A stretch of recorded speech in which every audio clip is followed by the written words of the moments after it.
ഞാൻ doctor Blessiness Cherian, Mary Queens mission ഹോസ്പിറ്റലിലെ senior consultant orthopaedic and joint replacement സർജനായിട്ട് സേവനമനുഷ്ഠിക്കുന്നു.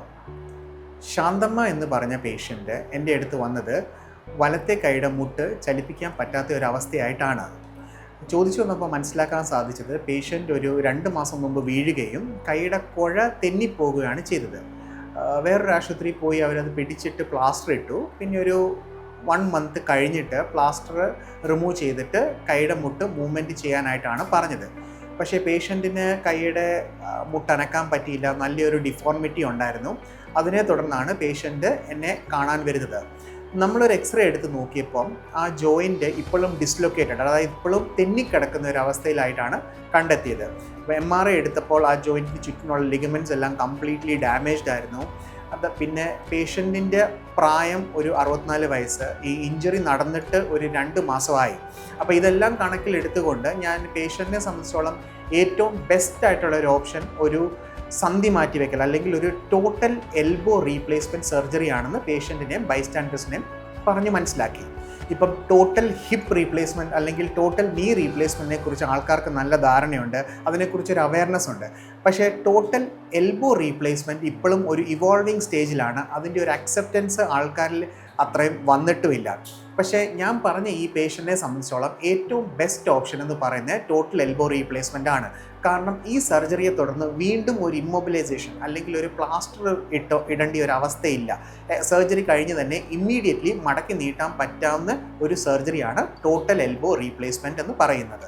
പേഷ്യൻറ്റിൻ്റെ കണ്ടീഷനും treatment ഓപ്ഷൻസും എല്ലാം എക്സ്പ്ലെയിൻ ചെയ്തതിന് ശേഷം ഓഗസ്റ്റ് 6-ന് ശാന്തമ്മ എന്ന രോഗിയെ ടോട്ടൽ എൽബോ റീപ്ലേസ്മെൻറ്റിന് വിധേയമാക്കുമായിരുന്നു.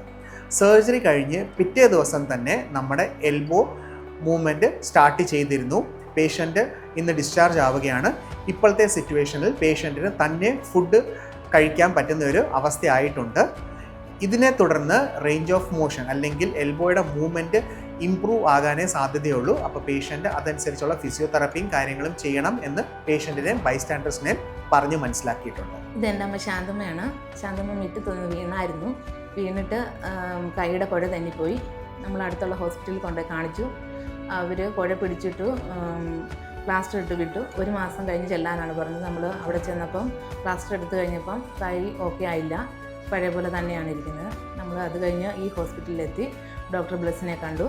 ഡോക്ടർ പറഞ്ഞു നമുക്ക് അത് കുഴ പിടിച്ചിട്ടേണ്ട സമയം കഴിഞ്ഞു പോയി, അതിനാൽ നമുക്കിപ്പോൾ ഒരു സർജറി ചെയ്യണം.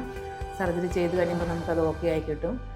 ഡോക്ടർ ഇവിടുത്തെ എല്ലാവരും നമുക്ക് അതുപോലെ സഹകരിച്ച് എല്ലാം നമുക്ക് ഭംഗിയായി ചെയ്തു തന്നു. ഇപ്പം മമ്മിയുടെ കൈ നല്ല ഓക്കെയാണ്. മമ്മിക്ക് ഭക്ഷണം കഴിക്കാനും മമ്മിയുടെ എല്ലാ കാര്യത്തിനും കൈ നന്നായിട്ട് നൂരുകയും മടങ്ങുകയും എല്ലാം ചെയ്യുന്നുണ്ട്.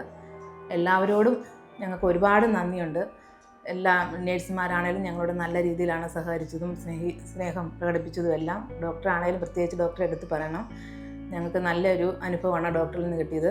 ഞങ്ങൾക്ക് ഭയങ്കര ടെൻഷനും ബുദ്ധിമുട്ടുമായിട്ടാണ് കാരണം വന്നത്, എന്തായി തീരുമെന്നോർത്ത്. ആ ടെൻഷനെല്ലാം മാറ്റി ഇപ്പം ഒരുപാട് നന്ദിയുണ്ട് ഡോക്ടറോട്.